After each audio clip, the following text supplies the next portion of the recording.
What is up, everyone? It is Diecastbuffet here again. Atlanta produces another classic NASCAR Cup Series race. Chase Elliott returns to victory lane, and half the field is wrecked. What a wild, wild race at Atlanta. Make sure to be pre-ordering one of the most popular diecasts of 2025, that being the Atlanta Race Twin with that special Napa Auto Parts paint scheme. Of course, you could do so at Circle B. You don't have to, but look for the 164 and the 124 pre-orders to be up probably within 24 hours.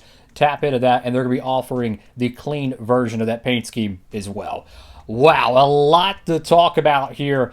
Finally, the 9-car wins at Hendrick. Now, only need the 48 car at Hendrick to win, so that's kind of interesting. Gibbs, they only have one car that's winless. Now, of course, Hendrick only has one car that's winless.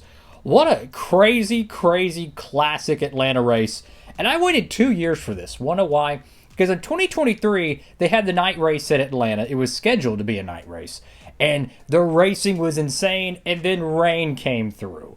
The racing was so good, and in 2024, they ended it after the rain came, Byron won. 2024, they had to reschedule the race from its traditional summer date to the fall because of the Olympics and the Olympic break and X, Y, and Z. They changed things around to get it there. So we didn't get our summertime midnight race. In 2025, they would bring it back, and let me tell you, I hope they keep it on the schedule for a long time.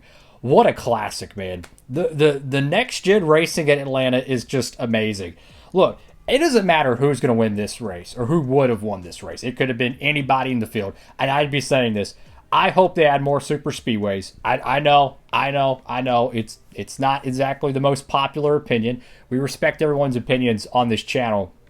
But, man, let me tell you, super speedway 1.5 mile racing is some of the most nail-biting, extremely on-your-edge racing you will see all year long. I've seen so many different disciplines of motorsports, and nothing gets me excited like 1.5 mile super speedway or Daytona Talladega super speedway racing. Nothing on the planet is that exciting because you never know what to expect. The racing is always crazy. Anyone can win it. It's so much fun. And all the rumors about what maybe they'll have another one or not on the schedule soon. Is it Kansas? Is it Las Vegas? Is it Texas? I hope if they are going to add another one, it's Texas, because I think most would agree it needs to be reconfigured. But heck, if they wanted to do something with Kentucky, I'd be okay with it as well. Get that market back into NASCAR. But I love super speedway racing, my favorite discipline. That's just my opinion. If you disagree, hey man, I love to hear your comments down below. This is a community, right? This is a place where we, kind of discuss all of our different opinions on the sport of NASCAR. As far as actual race tonight, man, let me tell you, the race was like 260 laps long, right?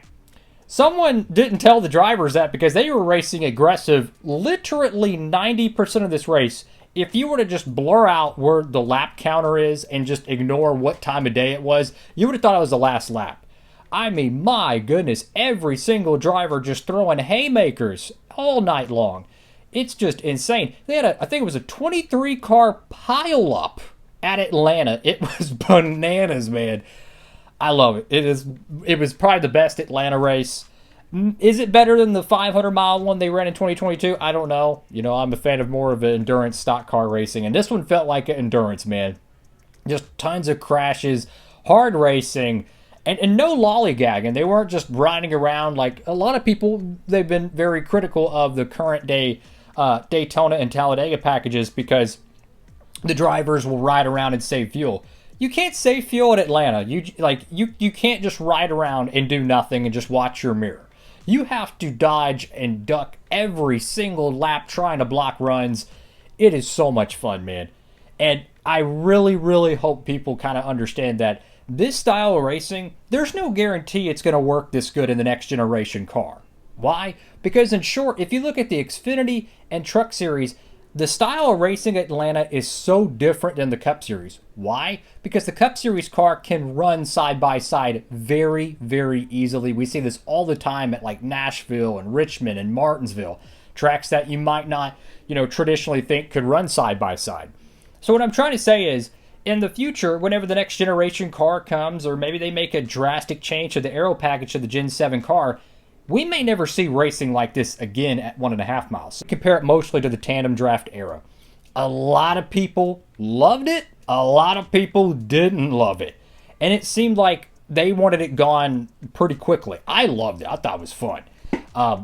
I do prefer pack racing more than just tandem racing. But what I'm trying to say is, years from now, I feel like people are going to be like, man, this 1.5 mile racing stuff, the plate racing was so much fun. I miss it when it was this good.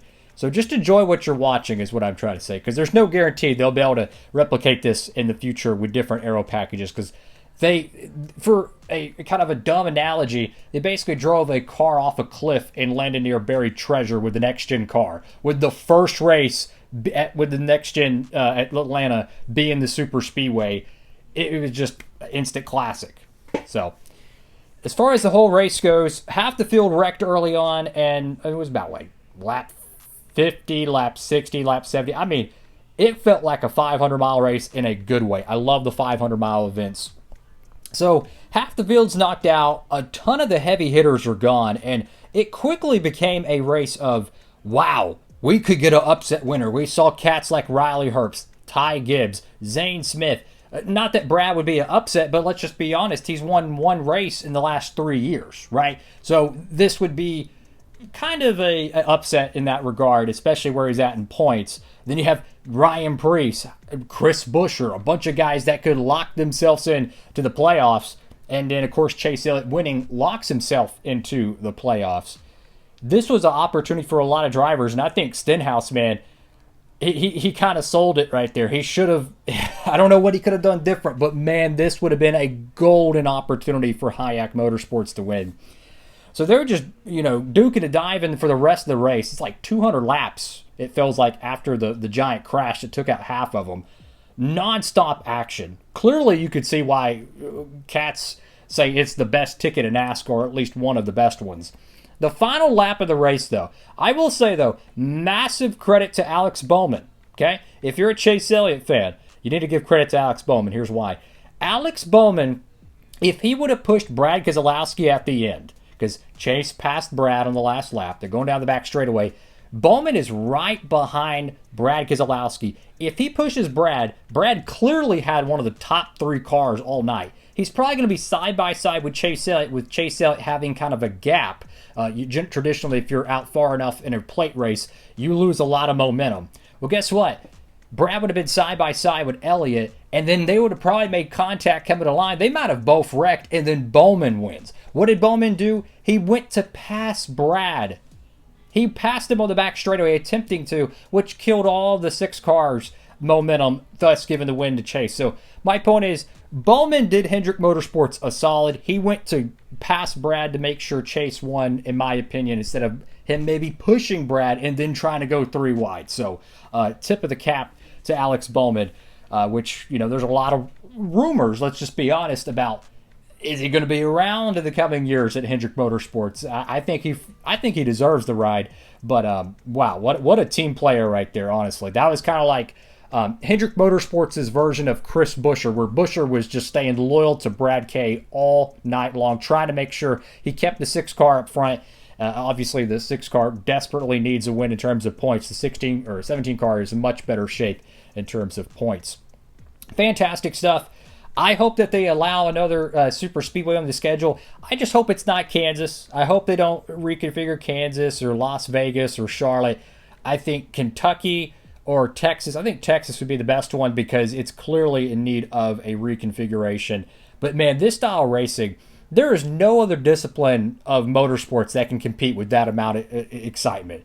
It's like the Money in the Bank matches, back in wrestling when it was like in its prime, or some people might say it's still in its prime, but when it's like just this insane amount of superstars and the storylines, everything line up, and it's just sheer chaos. It's like the Royal Rumbles of years past.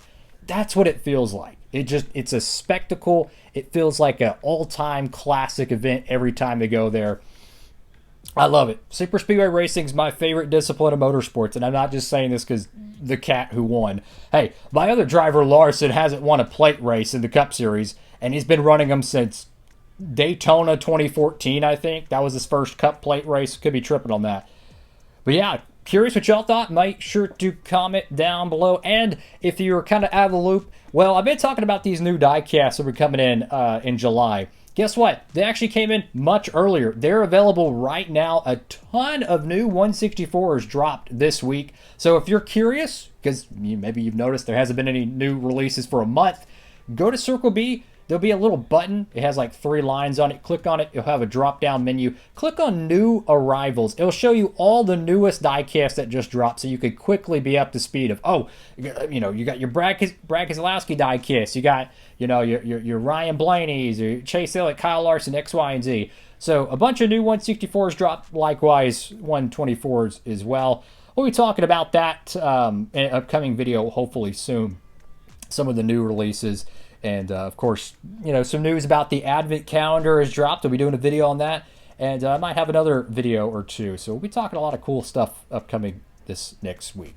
Thank you all for watching. Have a blessed one. And, man, next week is going to be Chicago.